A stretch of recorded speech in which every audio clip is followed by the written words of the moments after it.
Don't you know that he can? I know that he can do it. He said he'll help me do it. Hold on, my brother, a change is gonna come. And be strong, my sister, for your work is not yet done, no. And keep on believing and hold on tight. He's able to bring you. Hey, come on.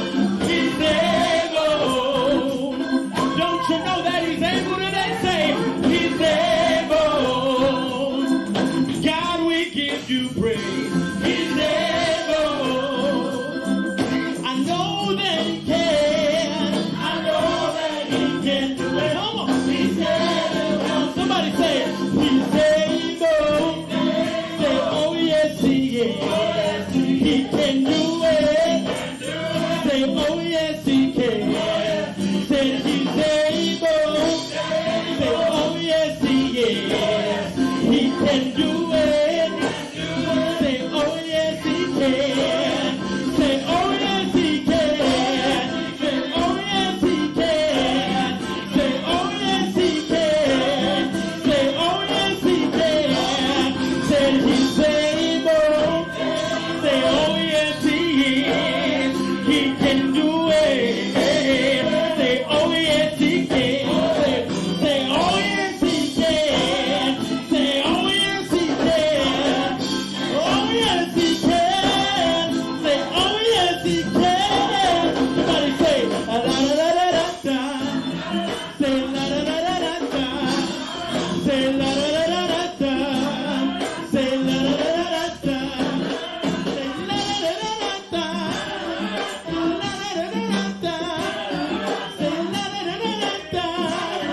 Say, la la la la la da. He's able. Oh yes he is. He can do it. Say, oh yes he can. Come on, y'all. Say, oh yes he can. Say, oh yes he can. Say, oh yes he can. Say, oh yes he can. Say, oh yes he can. Say, oh yes he can. Say, oh yes he can. Say, oh yes he can. Say, he's able, able. Somebody give God some praise, amen.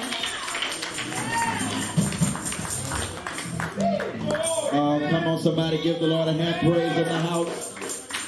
Come on, look at your neighbor and say, neighbor, he's able. No, that was the wrong neighbor. Look at somebody else and tell him, neighbor, he's able. Now, come on, somebody give the Lord a hand praise.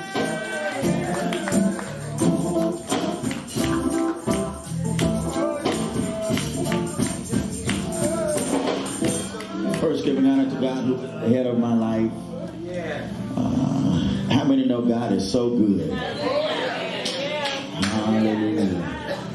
In honor to Bishop McKinley, we thank him for allowing me this opportunity to preach on this morning. Bishop Scales, come on, give God some praise. Very quickly, let's look to Daniel, the second chapter. Daniel chapter 2. Daniel chapter 2, and beginning at verse number 17.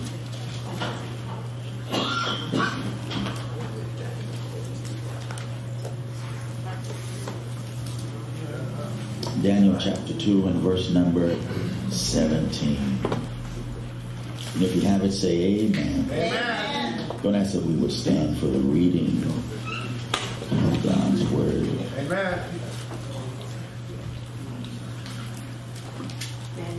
Daniel chapter 2 and verse number 17. And there you will find these words recorded. Then Daniel went to his house and made the thing known to Hananiah, Mishael, and Azariah, his companions, that they would desire mercies of the God of heaven concerning this secret, that Daniel and his fellows should not perish with the rest of the wise men of Babylon. Then was the secret revealed unto Daniel in the night vision. Then Daniel blessed the God of heaven. Daniel answered and said, Blessed be the name of God forever and ever, for wisdom and might are his.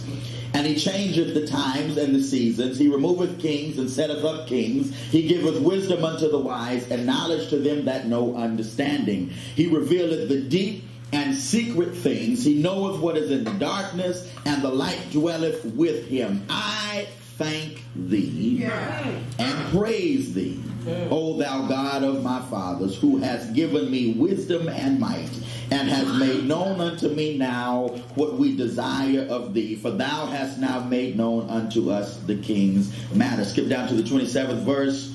Daniel answered in the presence of the king and said, the secret which the king hath demanded cannot the wise men, the astrologers, the magicians, the soothsayers show unto the king. But there is a God in heaven that revealeth secrets, and maketh known to the king Nebuchadnezzar what shall be in the latter days. That dream and the visions of thy head upon the bed are these. Just for a moment, look at your neighbor, take him by the hand, and say with a real loud voice, say, neighbor, oh neighbor, I'm going through, but I'm all right. You may be seated in the presence of the Lord. I'm going through, but I'm all right. I'm going through, but I'm all right. At this time, I may have more bills than I do money, but I'm all right. My body may be racking with pain, but I'm all right. In order to appreciate and understand what God is revealing to us in chapter 2, my brothers and sisters, we have to go back and look at what took place in chapter 1 of the book of Daniel.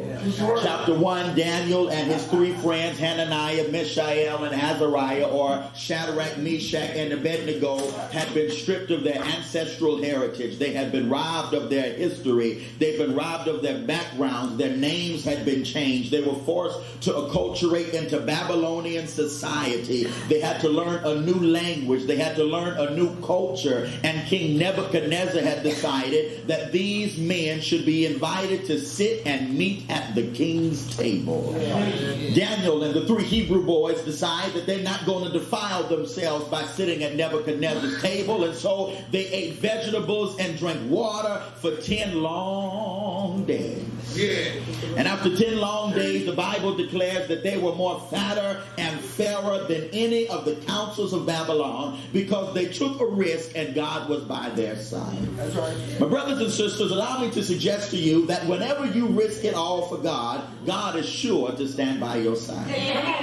Whenever you declare that you will not compromise, whenever you declare that you will not throw in the towel, God is sure to reward your integrity. Shadrach, Meshach, and Abednego, along with Daniel, after 10 days were fatter and fairer than all of the men of Babylon, and they came there as slaves, and now they're elevated to positions of prime ministry. They're now governors in Nebuchadnezzar's Babylon. But then in chapter 2, they go through.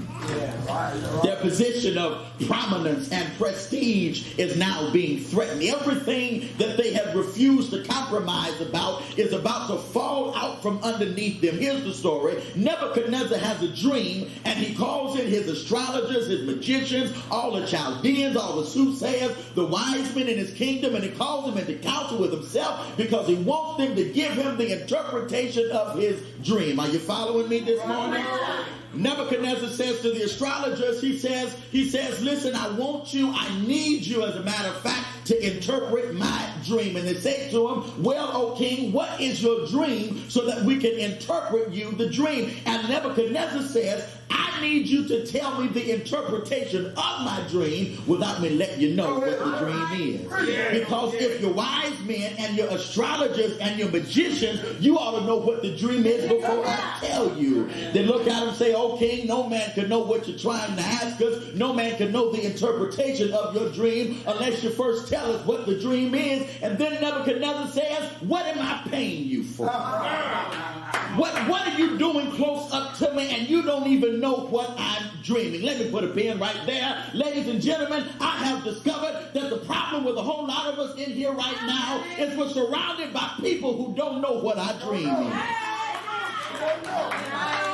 Are you praying with me right here? Look at your neighbor and say, neighbor, who are you around?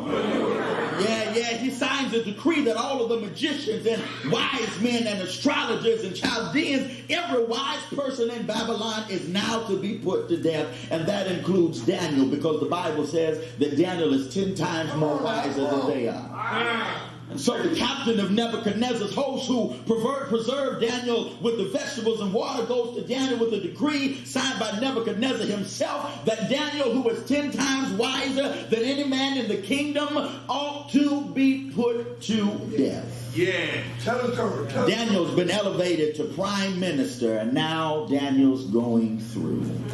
He's been given position and prestige, and now Daniel's going through. Life is going smoothly, and all of a sudden, Daniel is now going through. Everything is coming up roses, but now Daniel is going through. Everything is working out in Daniel's favor, but now Daniel is going through. Somebody ought to be able to testify that life starts going your way finally, and then all of a sudden, hell comes knocking on your door.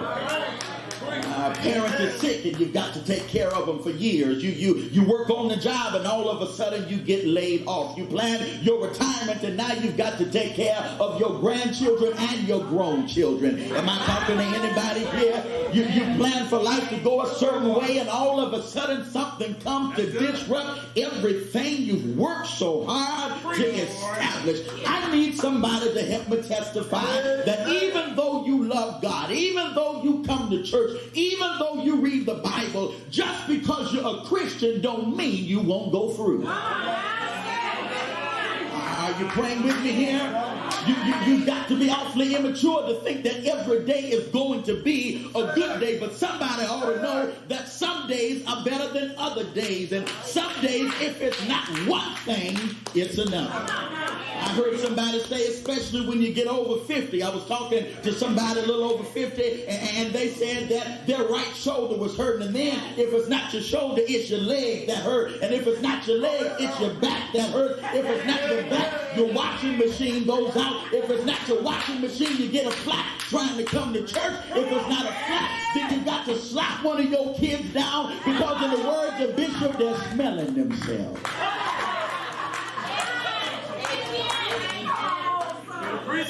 Somebody ought to help me testify that if it's not one thing, it's another. It's 3, 4, 5, 6 different things, because when you serve God, it does not mean that you won't go through. Here's Daniel in a position of prominence and prestige, and now the man who saved him comes with him to a written decree that says if he could not give the king his dream, not only the interpretation, but the dream in the first place, now he's going to die. I'll preach a little bit if you come back to me. Now he's going to die. The Bible teaches us, my brothers and sisters, Daniel teaches us what to do when you're going through. Are you praying with me here? Somebody ought to help me preach right here for just a moment. If you can't find, my brothers and sisters, the answer in something else, then you ought to be able to look to the Word. Are you praying with me here?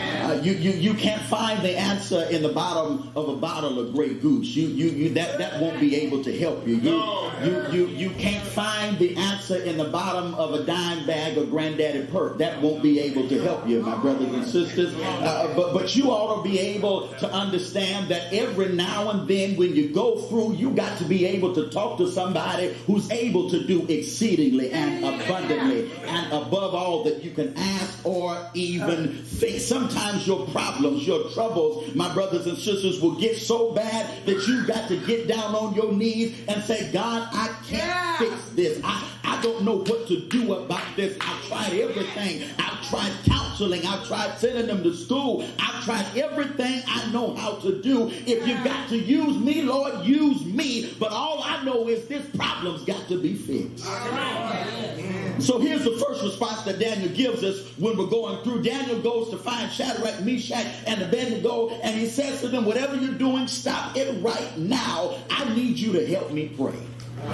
Now that sounds simple, that sounds trite, but when you can't handle a situation, if prayer is not your first response, it ought to be your next response. See how quiet some of y'all got right there?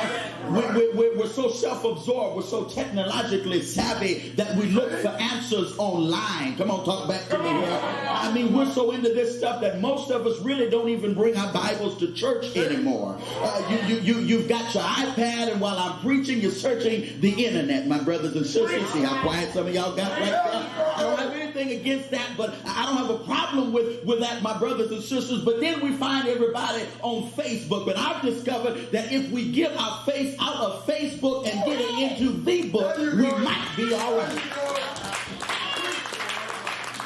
There's some answers you can't find online. There's some answers you can't find on Wikipedia. You need to get you 3 or 4 praying saints, and somebody ought to know how to call on the name of the Lord.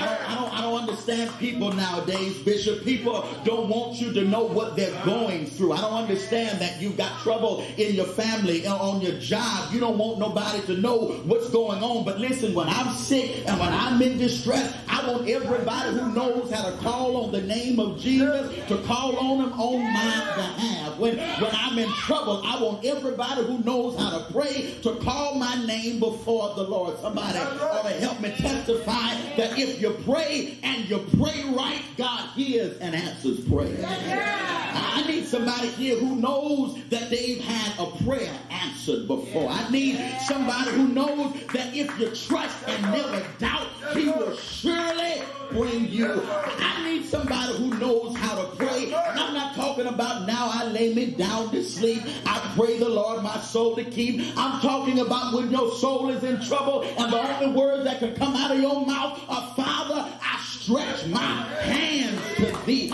I can't handle what I'm going through, but God, I know you can. The medical center has doctors, but God's got the power. Doctors and pharmacists have medicine, but God's got the power. There's power in prayer because the effectual, fervent prayers of the righteous availeth much. Come on. Yeah. Daniel says, brothers, you got a real interest in this prayer because if this prayer ain't answered, all of us gonna die. Yeah. Bible says that they prayed for Daniel because Daniel was given by God the ability to interpret vision, but he could not interpret the dream unless he knew what the dream was. And God gave the answer after his friends prayed. When Shadrach, Meshach, and Abednego got on their knees, Daniel had the answer, the interpretation, and the dream. Yeah. And I hear there's a second response to what you ought to do when you're going through, my brothers and sisters. After you pray, do what Daniel did. Daniel learned how to give God the praise. Yeah. Are you praying with me right here? After God answers your prayer, don't act like you made it because you went to USC and got a fancy degree. Don't act like you made it because you've had every job in the world and you're so smart. Don't act like you made it because you had a good upbringing. But when God answers your prayer, you ought to come back to where you got the answer and give God some praise. Yeah. Y'all hear me right here, don't you? But I have another problem. I have a problem with people that really don't know how to give God praise. Yeah. Y'all gonna help me close now here, won't you? Listen, my brothers and sisters, I've discovered that you can worship God quietly, but you surely can't praise God quietly. Because if God's been good to you, if God is worth more than you nodding your head, if God has made a way for you, then you ought to do more than just clap your hands. If God has opened up a door for you, and if He came to your rescue, if God has given you a job that you weren't really qualified for, if God has made a way even out of no way, then you ought to know how to tell God thank you. If God has ever got your child off of drugs, if God has ever brought your child out of jail, don't just come to church and sit there with your mouth closed, but you ought to be able to shout, thank you, thank you. Can I get a witness right here? I'm about to shout right now because praise is the rent that you pay on blessings that you're already living in. Can I get a witness right here? Praise is the rent that you pay for blessings that you're already enjoying. And I've discovered that somebody in this church today is behind on your rent payment. Are you praying with me right here? God woke you up this morning and you ain't said thank you yet. You're behind on your rent payment. God put food on your table and you haven't given him any praise yet. You're behind on your rent payment. Now would be a good time for you to catch up on your rent payment because he's been good, real good. Can I get a witness right here? He's given you friends and family that really have your interests at heart. Catch up on your rent payment. He's given you health and strength.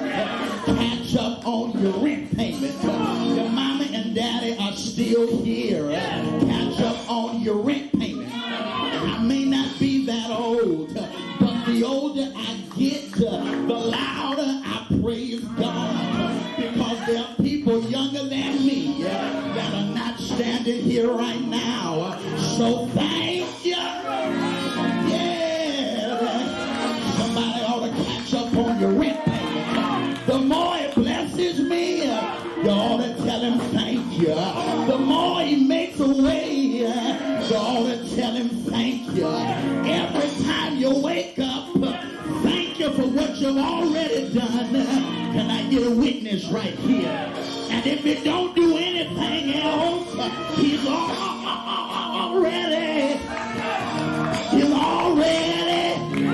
done enough. Can I get a witness right here?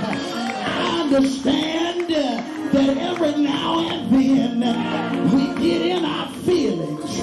The fact is, you may have to cry sometime, but the truth is, weeping may endure for a night, but joy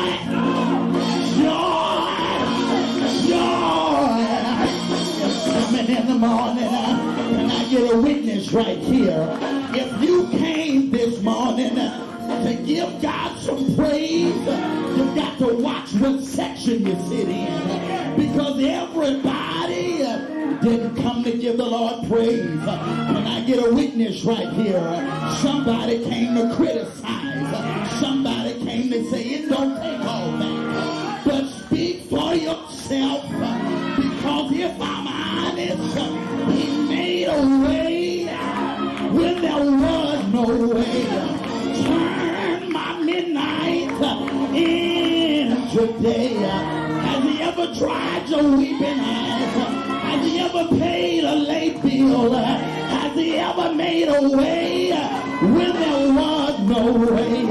Then somebody ought to tell him thank you, thank you, thank you. I couldn't do it by myself, but thank you that you made a way. Aren't you glad that when everybody counted you out, he saw something on the inside and he shaped it, he molded it into who you are right now? Somebody ought to tell him thank you. Somebody ought to tell him thank you.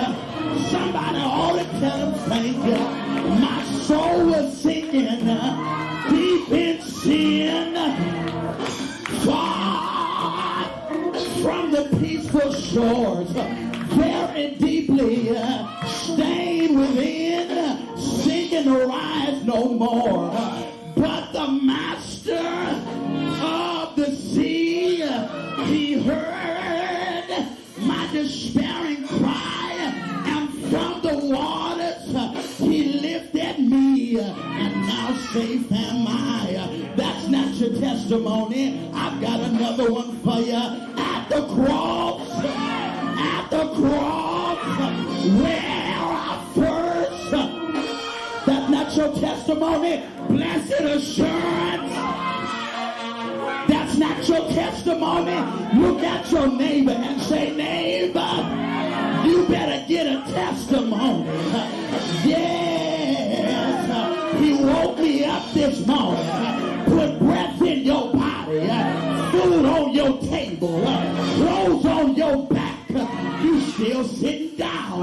He woke you up this morning.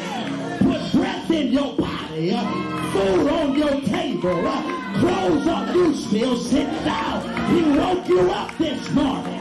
Put breath in your body. Clothes you still sitting down. He woke you up this morning. I know why y'all ain't shouting. You must not know who I'm talking about. I'm talking about Jesus, Mary's little baby. Jesus, that rose up Sharon. Jesus, that Lily, I feel good now. Jesus, my way in. Jesus, my way out. Bye-bye, New Pilgrim. I got to go to Cal City now. But before I go, I got to tell you, he died. Didn't the Lord die? He died. Didn't the Lord die? He died. Didn't the Lord die? One Friday night, marched from the Via Dolorosa. One Friday night, made him carry his own cross. One Friday night, put nails in his hands. One Friday night, put nails in his feet. Died on Calvary's cross. Died till the curtain split in between. Died till the sun refused to shine. Buried him in a borrowed tomb. Friday, he laid in the grave. Saturday, he laid in the grave. But early,